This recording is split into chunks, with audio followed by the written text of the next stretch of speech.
দাজ্জাল দুনিয়ায় চলে এসেছে। নবীজির সময়ে দাজ্জাল ছিল। দাজ্জালের আত্মপ্রকাশ হয় নাই। দাজ্জালকে আল্লাহ শিকলবন্দি করে রেখেছে। দাজ্জালের 12টা পরিচয় বলছি, শুনেন। নাম্বার 1, এক নাম্বার, দাজ্জাল জিন জাতি থেকে আসবে না, জিন ভূত কেউ হবে না, মানুষের মধ্য থেকে মানুষের আকৃতির হবে দাজ্জাল। সাধারণ মানুষের মতো না, তার মধ্যে কিছু স্বতন্ত্র বৈশিষ্ট্য থাকবে। সেই স্বতন্ত্র বৈশিষ্ট্যগুলো এবার শুনেন। 2 নাম্বার, আল্লাহর নবী বলেছেন, আলা সাবধান হও উম্মত, ইন্নাল মাসিহাদ দাজ্জালু আওয়ারুল আইন, দাজ্জালের একটা চোখ হবে কানা। এই কানা দাজ্জাল এসে দুনিয়ায় বলবে সে রব। আল্লাহর নবী বলেছেন, দাজ্জালের ফিতনায় পড়ো না, কারণ জেনে রেখো তোমাদের রব অন্ধ নন, আমাদের রব মানবীয় সকল গুণাবলী এবং দোষ ত্রুটির ঊর্ধ্বে। তাহলে দাজ্জালের 2 নাম্বার পরিচয় জানলাম, দাজ্জাল হবে কানা, দাজ্জাল হবে অন্ধ। নাম্বার 3, নবীজি বলেছেন, ইন্নাহু শাবুন কাতাত, দাজ্জাল হবে একজন যুবক, বিরাট দানবাকৃতির একজন যুবক হবে। দাজ্জালের 4 নাম্বার পরিচয় নবীজি দিয়েছেন, আন্নাহু আহমার, তার গায়ের চামড়া হবে লাল।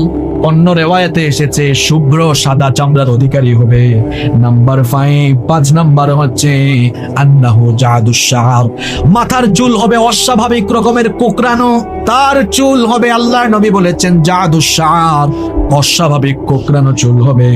নাম্বার 6 নাম্বার হচ্ছে আল্লাহর হাবিব বলেছেন, মাকতুবুন বাইনা আইনাইহি কাফির। 2 রকমের রেওয়ায়াত আছে। দাজ্জালের কপালের মধ্যে আরবি 3টা অক্ষর লেখা থাকবে, কাফ, ফা, রা।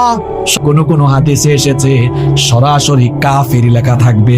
আল্লাহর হাবিব বলেছেন, যারা খাঁটি ইমানদাররা পড়ালেখা জানুক আর না জানুক, তখন তারা ওই কাফির শব্দ পড়তে পারবে। তো মুশরিক যারা, মুনাফিক যারা, বেঈমান যারা, পড়ালেখা জানলেও দাজ্জালের এই কাফির লেখাটা পড়তে পারবে না, ধোঁকায় পড়ে যাবে, কারণ তাদের অন্তরের মধ্যে ঈমানের নূর নাই। নাম্বার 7 নাম্বার নবীজি বলেছেন, ইন্না মাসিহাদ দাজ্জাল রাজুলুন কাসীর আফহাজ, আল্লাহর নবী বলেছেন, দাজ্জাল হবে অত্যন্ত বেটে। চাটগায়া ভাষায়, আপনারা আঞ্চলিক ভাষায় বেটে মানুষকে কি বলে? আমরা দাজ্জাল হবে আফহাজ। আফহাজ মানে, আফহাজ হচ্ছে হুয়াল্লাযী ইযা মাশা বা'আদা বাইনা রিজলাইহি কাল মুফতাইন। নবীজি বলেছেন, খতনা করার পরে, খতনা বুঝেন তো আপনারা, খতনা করার পরে ছেলেরা কিভাবে হাঁটে দেখছেন আপনারা? এই বর্ণনা 1500 বছর আগে দিয়েছেন মুহাম্মদ সাল্লাল্লাহু। আল্লাহর নবী বলেছেন, ওই লোকটার দিকে কিয়ামতের দিন আল্লাহ তাকাবেন না, তার সঙ্গে আল্লাহ কথা বলবেন না, তাকে আল্লাহ পবিত্র করবেন না, তাকে আল্লাহ জাহান্নাম থেকে রেহাইও দিবেন না।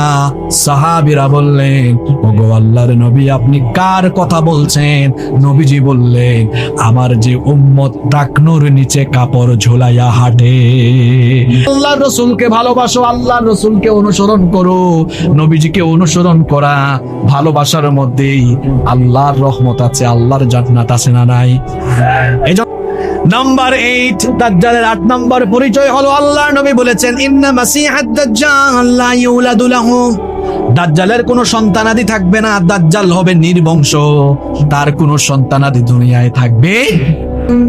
9 নাম্বার হচ্ছে, আল্লাহর নবী বলেছেন, দাজ্জাল হবে দানব আকৃতির বিশাল এক মানব, আমাদের মতো ছোটখাটো হবে না, বেটে হলেও শরীরটা হবে অস্বাভাবিক, দেখতে একটু দানব দানব লাগবে। 10 নম্বর হচ্ছে, আল্লাহর হাবিব বলেছেন, দাজ্জাল হবে একটু বক্র, যেটাকে আমরা আঞ্চলিক ভাষায় বলি গাউরা, ঘাড় তেরা। 11 নম্বর হচ্ছে, আল্লাহর হাবিব বলেছেন, আজলাল জাবহা, দাজ্জালের এই ললাট, এই কপাল, এটা হবে অস্বাভাবিক প্রশস্ত। 12 এবং সর্বশেষ হলো, আল্লাহর হাবিব বলেছেন, দাজ্জালের কাঁধ এবং গলা, এটা হবে অস্বাভাবিক রকমের প্রশস্ত চওড়া। এই হচ্ছে দাজ্জালের 12টা পরিচয়। এবার প্রশ্ন হলো, হুজুর, দাজ্জাল এখন কোথায়? সে কি জন্মগ্রহণ করেছে? দাজ্জাল আল্লাহর নবীর জামানায় ছিল। দাজ্জাল দুনিয়ায় চলে এসেছে। নবীজির সময়ে দাজ্জাল ছিল। দাজ্জালের আত্মপ্রকাশ হয় না, দাজ্জালকে আল্লাহ শিকলবন্দি করে রেখেছে। কি একটা হাদিস, একটা ঘটনা শোনাবো, সবার মনোযোগ আছে তো?